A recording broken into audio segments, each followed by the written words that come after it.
देवों के देव महादेव बहुत ही भोले माने जाते हैं, इसलिए उनका नाम भोलेनाथ भी है। पौराणिक मान्यताओं के अनुसार भगवान शंकर को प्रसन्न करने के लिए किसी भी तरह के खास विशेष पूजन की आवश्यकता नहीं होती, क्योंकि कहा जाता है वह तो भोले हैं और भक्त की मन से की गई मात्र भक्ति से ही वह प्रसन्न हो जाते हैं। अगर आप भी शिव भक्ति और कृपा पाने के लिए सावन के सोमवार का व्रत रखते हैं तो इस कथा से भोलेनाथ को आप प्रसन्न कर सकते हैं। आज हम आपको सुनाने वाले हैं इस वीडियो में सोमवार की सच्ची कहानी। एक बार किसी नगर में एक साहूकार रहता था। उसके घर में धन की कोई कमी नहीं थी, लेकिन संतान न होने के कारण वह बहुत दुखी होता था। संतान प्राप्ति के लिए वह हर सोमवार को व्रत रखता था और पूरी श्रद्धा से शिव मंदिर जाकर भगवान शिव और पार्वती की पूजा किया करता था। उसकी भक्ति देखकर एक दिन मां पार्वती प्रसन्न होकर भगवान शिव से साहूकार की मनोकामना पूर्ण करने का निवेदन किया। पार्वती जी के आग्रह पर भगवान शिव ने कहा कि हे पार्वती, इस संसार में हर प्राणी को उसके कर्मों का फल मिलता है। जिसके भाग्य में जो होता है उसे भोगना ही पड़ता है। लेकिन पार्वती जी ने साहूकार की भक्ति देखकर उसकी मनोकामना पूर्ण करने की इच्छा व्यक्त की। माता पार्वती के आग्रह पर शिवजी ने साहूकार को पुत्र प्राप्ति का वरदान तो दे दिया, लेकिन उन्होंने बताया कि यह बालक 16 वर्ष तक ही जीवित रहेगा।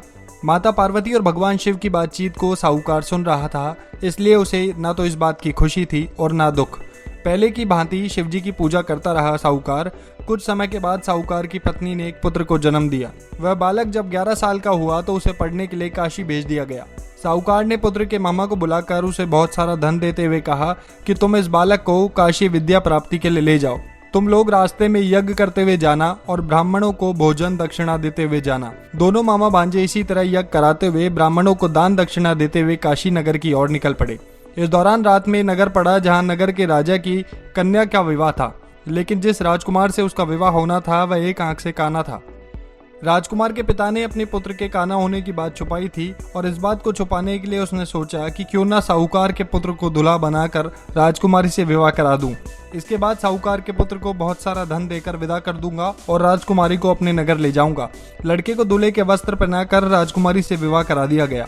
साहूकार का पुत्र ईमानदार था, उसे ये बात सही नहीं लगी, इसलिए उसने अवसर पाकर राजकुमारी के दुपट्टे पर लिख दिया कि तुम्हारा विवाह तो मेरे साथ हुआ है, लेकिन जिस राजकुमार के संग तुम्हें भेजा जाएगा वह एक आंख से काना है। मैं तो काशी पढ़ने जा रहा हूँ। जब राजकुमारी ने चुन्नी पर ये बातें सारी लिखी हुई पढ़ी तो उसने अपने माता पिता को ये बात बताई। राजा ने अपनी पुत्री को विदा नहीं किया, फिर बारात वापस चली गई। दूसरी ओर साहूकार का लड़का और उसका मामा काशी पहुंच गए। वहां जाकर उन्होंने यज्ञ किया। जिस दिन लड़का 16 साल का होने वाला था उस दिन भी यज्ञ का आयोजन था। कि मेरी तबीयत कुछ ठीक नहीं लग रही मामा, तो मामा ने कहा कि तुम अंदर जाकर आराम कर लो। शिवजी के वरदान अनुसार कुछ ही देर में लड़के के प्राण निकल गए। मृत भांजे को देखकर उसके मामा ने विलाप किया। संयोगवश उस समय शिवजी और माता पार्वती उधर से ही जा रहे थे। पार्वती माता ने भोलेनाथ से कहा कि स्वामी, मुझे इसके रोने का स्वर सहन नहीं हो रहा, आप इस व्यक्ति के कष्ट को दूर करें।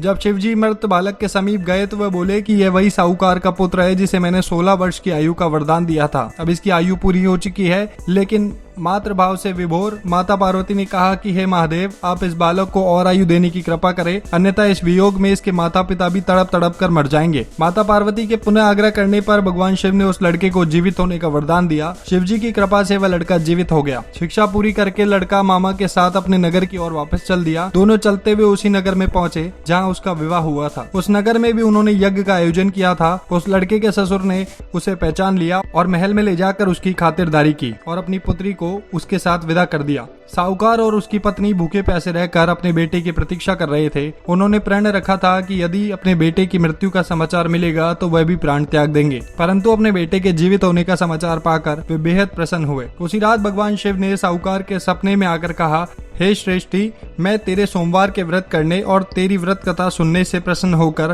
तेरे पुत्र को लंबी आयु प्रदान की है।